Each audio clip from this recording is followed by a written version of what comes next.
کھانا پکانے کی ذمہ داری بھی بیوی کی نہیں ہے؟ میری بہنیں اگر ہیں تو سنو، آج تمہیں خوش کر دیتا ہوں، اگر تمہارا پتی تمہیں پورا خرچہ نہیں دیتا ہے تو تم اپنے پتی کی جیب سے اتنا پیسہ اس کو بتائے بغیر لے سکتی ہو جتنی تمہیں ضرورت ہے۔ معاف کیجئے گا، 150 روپے ساڑی کی ضرورت ہے تو 3000 مت لینا۔ میں یہ باتیں بہت کم بتاتا ہوں، اس لیے کہ ایک جلسے میں ہم اپنی بیوی کو لے کر گئے تھے اور وہاں ہم نے یہ بتا دیا، دوسرے دن میری ہی جیب سے 5000 غائب ہو گئے، تو اس لیے تھوڑا ڈر لگتا ہے، عورتیں ناجائز فائدہ اٹھانے لگتی ہیں۔ پھر بیویوں کو چاہیے کہ وہ اپنے شوہر کی جیب سے اتنا لیں جتنے میں بچوں کا، اور وہ بغیر بتائے بھی لے سکتی ہے، اس کو چوری میں نہیں لکھا جائے گا، کیونکہ عورت آپ کے پیسوں کی حقدار ہے، اور آپ اپنے بچوں پر خرچ کریں، یہ آپ کی ذمہ داری بنتی ہے۔ بہت زیادہ نہیں، بالکل کنجوسی بھی نہیں۔ اب آدھا کلو گوشت کی ضرورت ہے، اب 250 گرام لا کے دینا، اتنی پکا چل، یہ بھی نہیں خرچ کیجیے۔ میاں بیوی میں بہت پیار محبت بھی ہونی چاہیے۔ اور سنو، عورتیں اگر کبھی غصہ ہوں تو شوہروں کو چاہیے، آپ لوگوں کو، ہمیں اور آپ کو، کہ ان کی کچھ سن لیں۔ ضروری نہیں کہ اپنی بیوی کی ہر بات کا جواب دیں۔ حضرت عمر فاروق کے پاس ایک نوجوان آیا شکایت لے کر اپنی بیوی کی، تو ان کے ایک باہر کمرہ بنا ہوا تھا، اس کمرے میں بیٹھ گیا، تو کیا ابھی حضرت عمر نکلیں گے تو اپنی بیوی کی شکایت کریں گے، لیکن دیکھ رہا ہے کہ اندر آواز آ رہی ہے، دروازے پہ کان لگایا تو کیا سن رہا ہے کہ ان کی بیوی عمر کے اوپر برس رہی ہیں، صاحب تم تو چلے جاتے ہو، پکنے کو کون لائے گا، کھانے کو کون لائے گا، آٹا کون لائے گا، چاول کون لائے گا، یہ کون لائے گا، تم تو چلے جاتے ہو، تمہیں فکر ہوتی ہے پھر گھر کی۔ حضرت عمر سر نیچے ڈال کے کر رہا ہے، یہ کہنے لگا لو، یہ اٹھ کے چلنے لگا۔ حضرت عمر تھوڑی دیر کے بعد گھر سے نکلے، کمرے میں آئے کہ ہیں یہاں تو ایک آدمی بیٹھا، دیکھا وہ جا رہا ہے، اس کو آواز دی، اے ہلو سنو، اے، اس نے پیچھے مڑ کے دیکھا، ادھر جی تم تو میرے پاس آئے تھے نا؟ جی ہاں بولو کس کام سے آئے تھے؟ نہیں امیر المومنین اب وہ کوئی کام نہیں ہے میرا، میں جا رہا ہوں۔ ارے نہیں تم اتنی دور سے آئے، کام بتاؤ، کیا کام تھا بتاؤ تو صحیح۔ کہا وہ میرا کیا کام تھا وہ تھا، لیکن وہ آپ کے بس کا نہیں ہے۔ میں امیر المومنین ہوں، میرے بس کا نہیں ہے، مجھے لوگوں کی خدمت کے لیے لوگوں نے امیر بنایا اور میرے بس کا نہیں ہے۔ کہا امیر المومنین میری بیوی مجھے الٹا سیدھا بولتی ہے، اتنا بولتی ہے میں سن نہیں پاتا ہوں، میں یہ شکایت لے کے آیا، میں نے سوچا آپ سے کریں گے، سن رہا ہوں یا دیکھتا ہوں کہ آپ تو خود ہی اسی بیماری میں مبتلا ہیں، آپ تو خود اپنی بیوی کے سن رہے ہیں، تو میں نے سوچا کہ جب آپ خود اپنا علاج نہیں کر پا رہے تو میرا کیا کریں گے، میں چل دیا۔ کہا بیٹھو، سنو، کہا کیا؟ بیوی سے جب ملتے ہو، ہم بستری کرتے ہو، تو جو بچہ پیدا ہوتا ہے وہ بچہ کس کا ہے؟ کہا میرا۔ اس کو نہلانے اور دھلانے کی ذمہ داری کس کی ہے؟ کہا میری۔ بیوی جو آپ کے بچے کو دودھ پلا رہی ہے، یہ اس کی ڈیوٹی نہیں ہے دودھ پلانا، پلا دیتی ہے، اگر وہ دودھ پلانے کا پیسہ آپ سے مانگے تو آپ کو دینا پڑے گا، لیکن پھر بھی وہ پلا دیتی ہے بیچاری فری میں، یہ کس کی ذمہ داری ہے دودھ پلوانے کی؟ کہا میری۔ کہا یار جب وہ ہمارے بچے کو نہلا دیتی ہے، دھلا دیتی ہے، لیٹرین کرا دیتی ہے، اس کے گندگی کو صاف کر دیتی ہے، اس کو دودھ پلا دیتی ہے، کھانا پکانے کی ذمہ داری بھی بیوی کی نہیں ہے؟ مولانا صاحب یہ کیا بیان کر رہے ہو؟ گھر کا کہیں الٹا سیدھا نہ ہو جائے معاملہ گڑبڑ۔ یقین مانیے جب آپ کا نکاح ہوتا ہے تو آپ سے کہا جاتا ہے کہ آپ کا نکاح فلاں فلاں کی بیٹی کے ساتھ اتنے روپے مہر کے عوض علاوہ نان نفقہ آپ کے ساتھ آپ کے نکاح میں دیا جا رہا ہے، کہ آپ نے قبول کیا؟ تب آپ کہتے ہیں میں نے قبول کیا۔ اس میں آپ کو کیا کہا جاتا ہے؟ اتنا مہر ہے علاوہ نان نفقہ، یعنی نان مانی روٹی، نفقہ مانی خرچہ، یعنی روٹی اور کپڑا خرچہ یہ سب الگ، اس کے علاوہ روٹی آپ کو دینا ہے، کھانا آپ کو دینا ہے، اگر وہ نہیں پکاتی ہے تو آپ اس سے زبردستی نہیں پکوا سکتے ہیں، اور کھانا آپ کو کھلانا پڑے گا، خود پکاؤ کھلاؤ یا ہوٹل سے لاؤ کھلاؤ، لیکن وہ کھلا دیتی ہے اور پکا دیتی ہے۔ تو کیا تم اتنا بھی نہیں سن سکتے ہو؟ کہا امیر المومنین اچھا ہوا یہ مجھے بتایا، یہ بات کہیں میری بیوی کو مت بتا دیجئے گا، ورنہ रोटी भी हम ही को पकाना पड़ेगी। ठीक है मैं सुनूंगा। फिर हजरत उमर फारूक ने कहा सुनो, तुमने अल्लाह के रसूल की हदीस नहीं सुनी? नहीं सुनी? फ़इन्ना खुलिक़त मिन ज़ुलइन, औरत आदम की बाएं पिसली से पैदा हुई है, और पिसली का ऊपर वाला हिस्सा, ये ऊपर, ये टेढ़ी होती है। टेढ़ी पिसली कैसी होती है? ये वाली पिसली आप निकालिए बाएं तरफ की, ऐसे निकलेगी, ये पिसली है।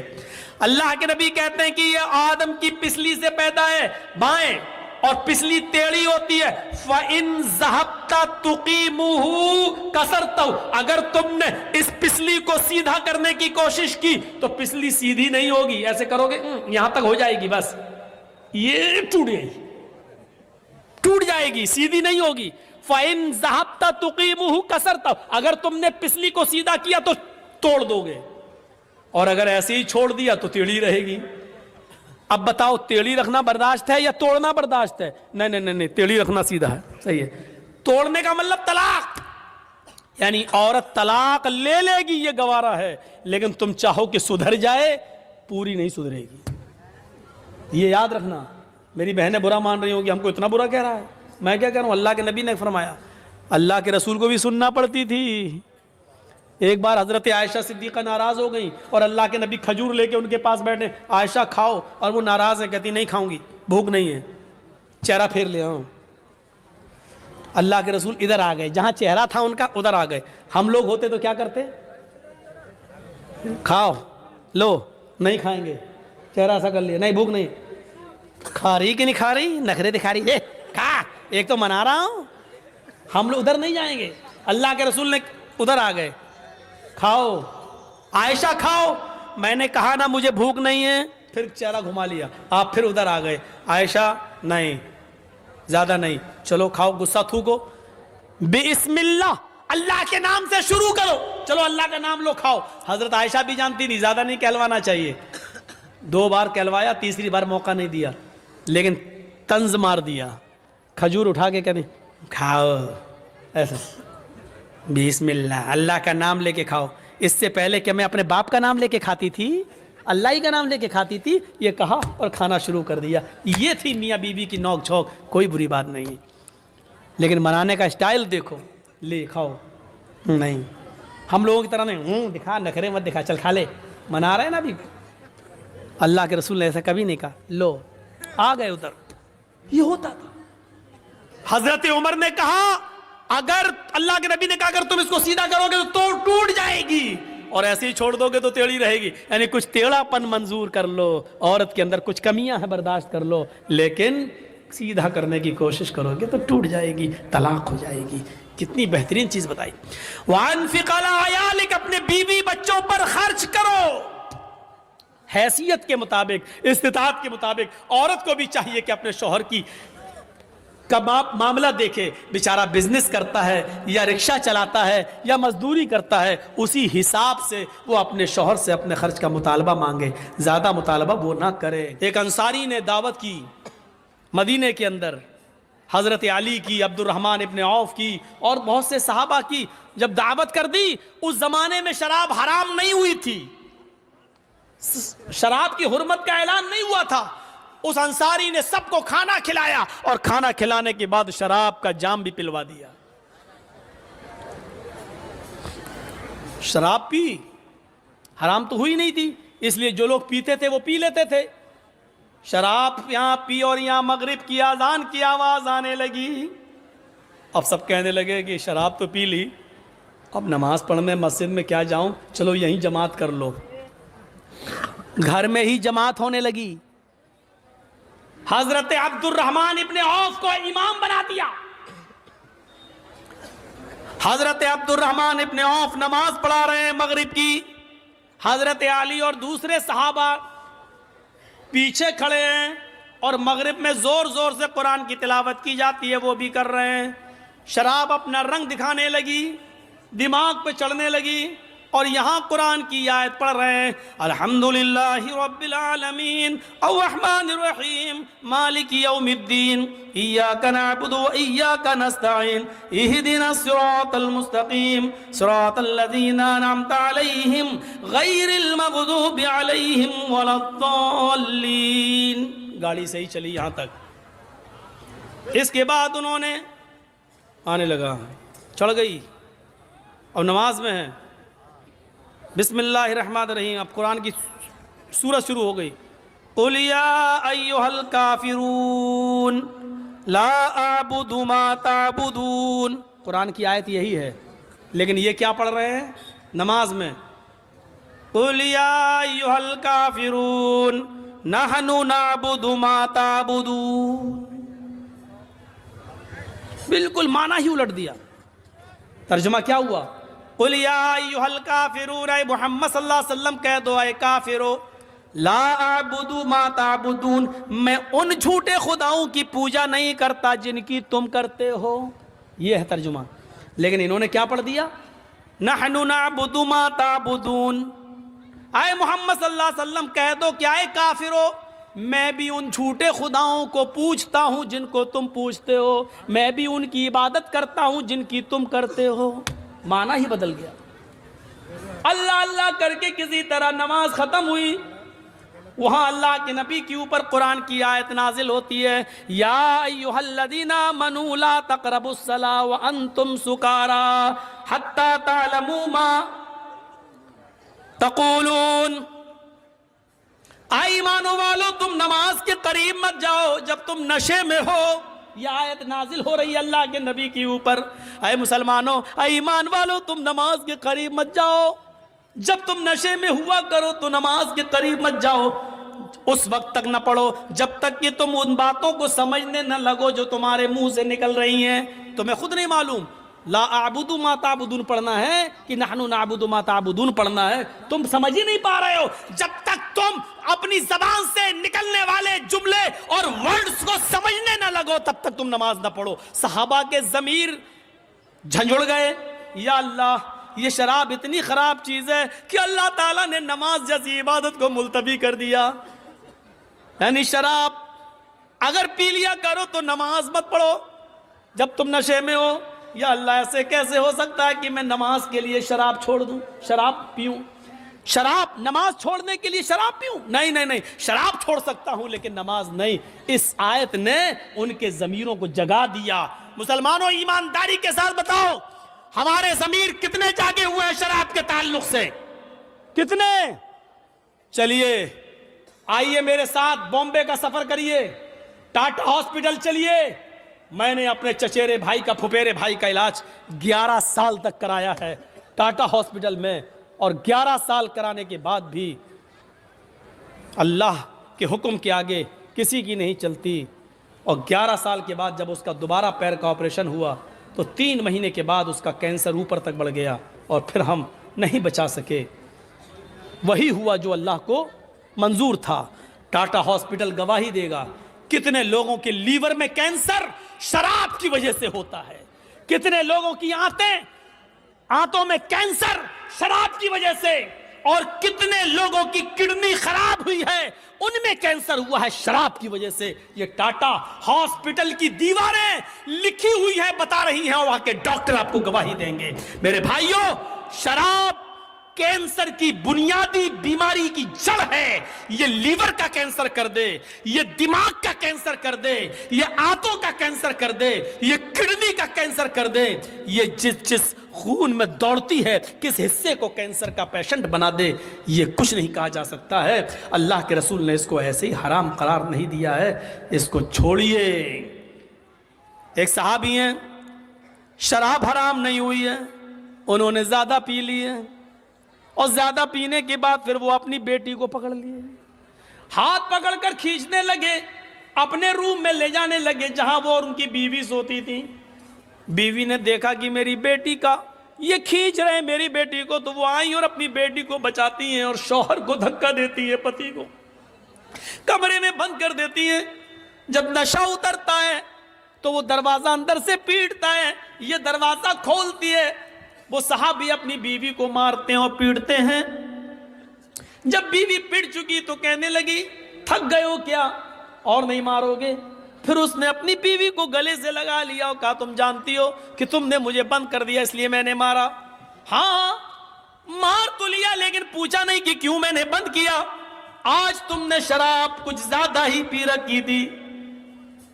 कहा वो तो हो जाता है, कभी कम कभी ज्यादा, अगर पी ली तो क्या हुआ? नहीं मेरे हस्बैंड, नहीं मेरे पति, आपने आज इतनी पी ली कि आप बीवी में और बेटी में अंतर नहीं कर सके, फर्क नहीं कर सके। आपने अपनी बेटी का हाथ पकड़कर खींचना शुरू कर दिया, उसके साथ गंदा काम करने का इरादा कर लिया। अगर मैं वक्त पर ना आती तो बेटी की इज्जत लुट जाती, बेटी की इज्जत तार तार हो जाती। साहबी ये जुमला सुनते आंखों में आंसू आ जाते हैं, सारों की तार रोते हैं, आसमान पे नजर डालते हैं कि अल्लाह यही जुमले सुनने के लिए तूने मुझे जिंदगी दी है, क्या यही मुझे सुनना बाकी रह गया था? ये जमीन फट जाती, मैं जमीन में धंस जाता, आज के बाद कौन सा चेहरा लेकर मैं अपनी बेटी के सामने आऊंगा? फिर कहने लगे अल्लाह तू गवाह रहना, आज के बाद मैं शराब को हाथ नहीं लगाऊंगा। जब शराब हराम नहीं हुई थी, शराब पीने की गुंजाइश मौजूद थी, जब हराम नहीं हुई थी तो लोग इसका नुकसान देखकर हमेशा छोड़ने की नियत कर लेते थे, कसम खा लेते थे कि हम इसको हाथ नहीं लगाएंगे। नौजवानों जब हराम नहीं हुई तब लोग इसको छोड़ने की कसम खा लेते थे। तुम्हारे नबी ने इसको हराम करार दिया है, हराम करार दिया है। जैसे सूअर का गोश्त हराम है, जैसे गधा हराम है, जैसे कुत्ते का गोश्त तुम नहीं खा सकते हो, ये हराम है, उसी तरीके से शराब हराम है। तुम कैसे पी लेते हो, कैसे तुम्हारे हलक के नीचे उतर जाती है? कुरान इसको शैतान की गंदगी कहता है। इन्नमल खमरु वल मैसिरु वल अंसाबु वल अज़लामु रिजसुम मिन अमल शैतान। शराब, जुआ, आस्थानों के नाम पे फाल चढ़ाए हुए फाल, तीरों के फाल, जुआ और अंसाब, अज़लाम और पांसे के तीर, ये सारी की सारी चीजें रिजसुम मिन अमल शैतान, शैतान की गंदगी है। अल्लाह ने ये नहीं कहा हराम, रिजसुम मिन अमल शैतान, शैतान की गंदगी है। एक इंसान अपनी गंदगी नहीं खा सकता है, दूसरे की गंदगी खाना तो बहुत दूर की बात। आपने यहां लैट्रीन की खा के दिखाओ, नहीं खा सकते हो। आप अपनी गंदगी नहीं खा सकते हो, दूसरे की तो बहुत दूर की बात। अल्लाह ने कहा ये सब चीजें हराम नहीं, रिजसुम मिन अमल शैतान, शैतान का पायखाना है, शैतान की गंदगी है, शैतान की लैट्रीन है। खाओ, कितना खाओगे? अल्लाह ताला ने इसको शैतान की गंदगी करार दिया है। रिजसुम मिन अमल शैतान, ये शैतान की गंदगी है, शैतान की गंदगी। मेरे भाइयों जरा तसव्वुर करो, मुफस्सिरीन ने लिखा है हराम की जगह पर यहां अल्लाह ने रिज्स क्यों इस्तेमाल किया, ताकि आदमी के माइंड में, दिमाग में रहे कि जब अपनी गंदगी नहीं खा सकते हैं तो शैतान की गंदगी। यानी जितनी आप गंदगी से, पायखाने से, लैट्रीन से नफरत करते हो, उससे कहीं ज्यादा शराब से नफरत करनी चाहिए, लेकिन हम नहीं करते। सहाबी बेटी का हाथ पकड़ सकते हैं, क्या हम और आप सहाबा से बढ़कर हैं? क्या शराब के नशे में आकर हम अपनी बहन और अपनी बेटी का हाथ नहीं पकड़ सकते? और अल्लाह के रसूल ने तो कहा है, कयामत की निशानियों में से एक निशानी ये बताई, ला यातियन्ना अला उम्मती मा ताला बनी इसराइल, बनी इसराइल ने जो किया वो मेरी उम्मत भी करेगी। हज़वन नाली बिन नाल, जैसे पैरों में पहनने वाले जूते बराबर होते हैं, मेरी उम्मत में और बनी इसराइल में कोई फर्क नहीं होगा। यहां तक कि अगर उनमें से हत्ता इनकान मिनहुम मन आता अला उम्मी अलानियतन, अगर उनमें से किसी एक ने अपनी मां के साथ जिना किया होगा तो मेरी उम्मत में लकाना फी उम्मती मैं यसनाउ ज़ालिक, तो मेरी उम्मत में भी माँ, बहन और बेटी के साथ जिना करने वाले लोग पैदा होंगे। ये माँ और बहन बेटी के साथ जिना कहाँ कैसे होगा? यही शराब है जिसका नशा हमें अपनी बहन के साथ जिना करने पर मजबूर करेगा, हमें अपनी बेटी के साथ जिना करने पर मजबूर करेगा। कौन नौजवान होगा जो शराब के नशे में अपनी बेटी, अपनी बहन और अपनी मां के साथ जिना करे? कैसा बेगैरत होगा वो, और यहां तक पहुंचाने वाली चीज होगी शराब। खुदामा इब्ने मज़ऊन ने बुढ़ापे में बहुत ही मजबूरी में, जब उनको दर्द बंद नहीं हो रहा था, जब उनके दर्द बंद नहीं हो रहा था, शदीद दर्द से कराह रहे थे, तो मजबूरी में उन्होंने शराब उठाई और 2-4 घूंट इसलिए पी लिए कि हमें नींद आ जाएगी और कल सुबह किसी हकीम को, किसी तबीब को दिखा देंगे। वो 85-90 साल का बूढ़ा खुदामा इब्ने मज़ऊन, जिन्होंने अल्लाह के नबी का ज़माना पाया, जिन्होंने हज़रत अबू बकर का ज़माना पाया, जिन्होंने हज़रत उमर का ज़माना पाया, हज़रत उमर फारूक के ज़माने में उन्होंने थोड़ी सी शराब इसलिए पी ली कि रात में उनको दर्द हो रहा था और दर्द की वजह से वो करवटें बदल रहे थे, उनको नींद नहीं आ रही थी। उनके घर में, उनके घर के किसी मेंबर ने उनको थोड़ी सी शराब पिला दी कि ले लो, सो जाओगे, नींद आ जाएगी और कल सुबह किसी हकीम को दिखा देना।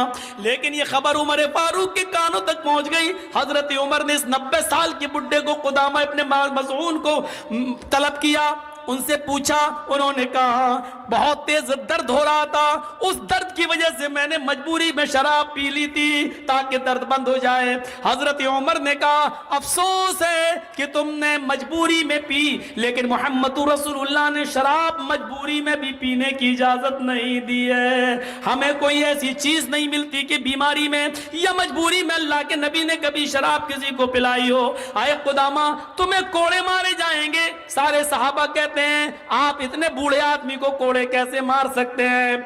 हजरत उमर की दलील ये थी, इनको कोड़े न मारने की कोई दलील दे दो या अल्लाह के रसूल की कोई हदीस मुझे बता दो कि बूढ़े आदमी को कोड़े न लगाए जाएं, हम इनको छोड़ देंगे। लोगों ने फिर मीटिंग की और कहा ठीक है कोड़े मारना ही है, 40 तो मारो, लेकिन इनको सही हो जाने दो, इनकी तबीयत खराब है, ये लाठी लेकर चल रहे हैं, बिस्तर पर लेटे रहते हैं, अब इनको कुछ ताकत आ जाने दो, फिर कोड़े मार लेना। हजरत उमर ने कहा इनको अगर हफ्ते 10 दिन की मोहलत में दे भी दूं और इनसे कह दूं कि घर जाओ, 10 दिन बाद कोड़े लगाए जाएंगे, लेकिन लोगों अगर उन 10 दिनों में मैं ही मर जाऊं, मेरा इंतकाल हो जाए, तो मैं अपने रब को क्या मुंह दिखाऊंगा? फिर खुदामा इब्ने मज़ऊन को खड़ा कर दिया हजरत उमर फारूक ने, और इस 90 साल के बूढ़े को जिसने मजबूरी में शराब पी थी, उनको 40 कोड़े मारे गए। इन 40 कोड़ों का असर खुदामा इब्ने मज़ऊन के ऊपर यह हुआ कि फिर वो पूरी जिंदगी बिस्तर से उठ नहीं सके। फिर वो लेटरीन बिस्तर पे करते थे, पेशाब बिस्तर पे करते थे। वो 1 साल, 1.5 साल, 2 साल उसके बाद जिंदा रहे, लेकिन जितने दिन जिंदा रहे वो बिस्तर से उठ नहीं सके।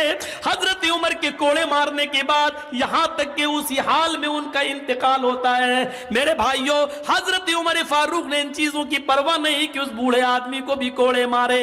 नौजवानों गौर करो, जिस शराब के पीने पर बूढ़े आदमी को नहीं छोड़ा गया, खुदामा इब्ने मज़ऊन को नहीं छोड़ा गया, पूरी जिंदगी उनकी बिस्तर पर एड़ियां रगड़ रगड़ कर गुजर गई। फिर वो बिस्तर से कभी उठ नहीं सके, पेशाब और पायखाना तक उन्होंने बिस्तर पे किया। उनकी बीवी, उनके बच्चे उसको साफ करते रहे, लेकिन उमर फारूक ने इसकी कोई परवाह नहीं की। ये शराब पीने वालों की सजा है इस्लाम के अंदर। हम और आप इसलिए बचे हुए हैं क्योंकि मेरे भाइयों यहाँ इस्लाम का कानून नहीं है। मेरे भाइयों, इस्लाम का कानून नहीं है इंडिया में, तो क्या हुआ? अपने दिलों पर इस्लाम नाफिज करो। सबसे बड़ा मुसलमान वो है जो इस्लाम के कानून को अपने दिल पर नाफिज करे, जो शरीयत को खुद अपने दिल से माने, मोहम्मद रसूलुल्लाह के बताए हुए रास्ते पर खुद चले और दूसरों को चलने का हुक्म दे। मेरे भाइयों, ये है वला तशरबन्न खमरन फइन्नहु रासु कुल्लि फाहिशतिन, हर बुराई की जड़ है इस